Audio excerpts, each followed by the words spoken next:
Bonsoir, c'était l'événement de ce week-end, la finale de la Continental Cup ici même à Rouen. Les Dragons n'ont pas remporté cette finale, mais ils nous ont offert un formidable troisième match. Retour tout de suite sur les coulisses de cette compétition. Les Rouennais qui terrassent le champion en titre, mais les Rouennais qui terminent dernier de leur tournoi. C'est tout le paradoxe de cette super finale. Durant 3 jours, les Dragons ont tour à tour tutoyé le néant et le sublime. À Rouen, on a le sens de l'hospitalité. Tous les officiels et les arbitres sont logés dans le plus bel hôtel de la ville. Il fallait au moins ça pour JP qui débarque du Canada. 8 heures d'avion pour venir arbitrer à la Continental Cup. Jean-Philippe Sylvain, le Québécois, a été choisi par la Fédération internationale de hockey sur glace. J'étais très surpris puis très heureux. C'est la première fois que je viens en Europe, première fois que je viens en France.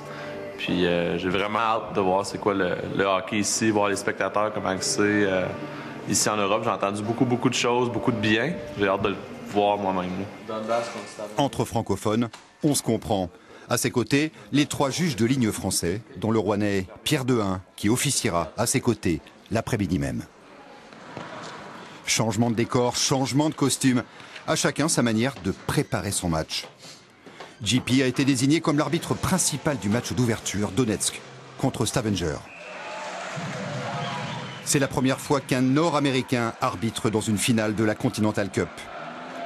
Et 60 minutes plus tard, le baptême de feu est réussi. J'ai été impressionné par la foule, la façon qu'ils chantent tout le temps, qu'ils sautent tout le temps. C'est très bruyant, j'ai adoré ça, vraiment. Puis j'ai été impressionné par la qualité du jeu aussi. C'était très bon, vraiment, là, oui. Premier match, première victoire pour le Donbass, grandissime favori. Les Ukrainiens ont souffert, mais ils ont battu les Norvégiens au tir au but. Sur sa glace, Rouen se doit lui aussi de ne pas rater son entrée dans le tournoi face à Asiago. Les 2 coachs en sont bien conscients. Nous jouons contre des équipes de très haut niveau. La défense ce soir sera primordiale, mais aujourd'hui on se doit de défendre encore plus qu'à l'accoutumée. Il faut y ajouter l'attaque, donner le maximum. On a vraiment besoin de conjuguer les deux.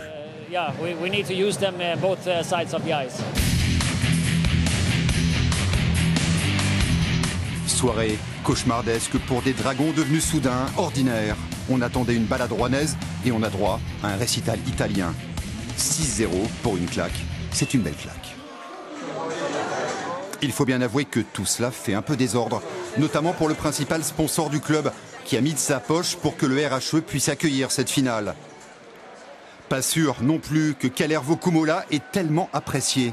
L'IHF a dépêché son vice-président pour examiner la candidature de Rouen à l'obtention d'une wildcard pour la prochaine Ligue des Champions. Décision en février, mais pour les Rouennais, l'affaire semble bien engagée. On veut absolument une équipe française et j'espère que ce sera Rouen. Mais ce pourrait être aussi une autre équipe. Il faut une belle patinoire, au moins ici c'est le cas. Et puis on a besoin d'un aéroport à moins de 200 km. Les matchs se suivent et se ressemblent pour des Dragons complètement dépassés. Cette fois, ce sont les Norvégiens de Stavanger qui leur donnent la fessée. 6, comme le nombre de buts encaissés chaque soir depuis le début de la compétition.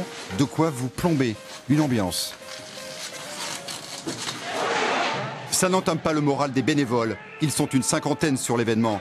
Dominique et Johnny ont en charge la sécurité en bord de glace. Généralement, le hockey, ça se passe toujours bien. Il n'y a aucun débordement. Ça peut arriver, mais c'est très rare. Quelles sont les recommandations? On ne passe pas sans badge? Exactement. Et chaque match a sa couleur de badge. Et quand on n'a pas de badge, on fait demi-tour. 350 supporters ukrainiens se sont invités à la fête. Ceux-là ont atterri le matin même au Havre. Au programme, une virée dans la capitale et une place en gradin pour le triomphe de leur Donbass. C'est la première fois que vous venez en France? Non, c'est la 2e fois. On était là déjà il y a 2 ans.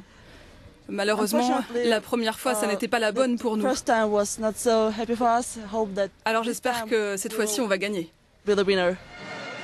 Les supporters rouennais, meilleur public de France. Ici, les partisans sont toujours là, même dans la tourmente.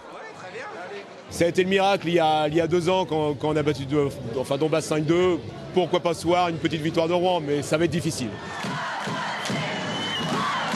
Rouen-Donetsk, où la chronique d'un sacre annoncé. Sauf que pour le coup, les Rouennais ont décidé de faire de la résistance. Métamorphoser les Dragons et à nouveau conquérants. Divine surprise, ils mettent en échec l'armada du Donbass et ses 30 millions de budget. Ça devient carrément irrespirable là quand on est supporter. C'est clair, on n'en peut plus.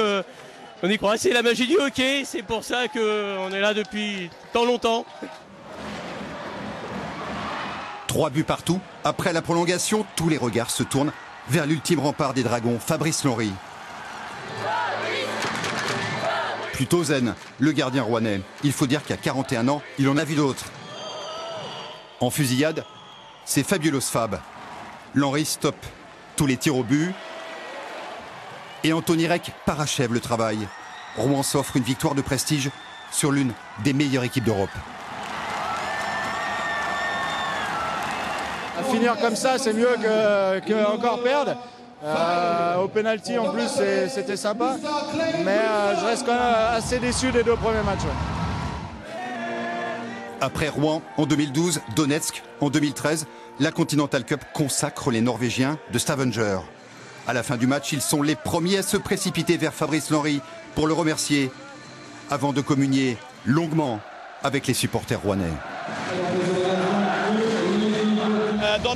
Donbass était le grandissime favori, mais nous avons fait notre maximum et avec l'aide de l'équipe de Rouen et de ses formidables supporters, on l'a fait. On est très heureux. Désormais, les Dragons vont pouvoir se concentrer uniquement sur les joutes hexagonales. Après la Coupe de la Ligue, ils ont pour objectif de remporter la Coupe de France et la Coupe Magnus.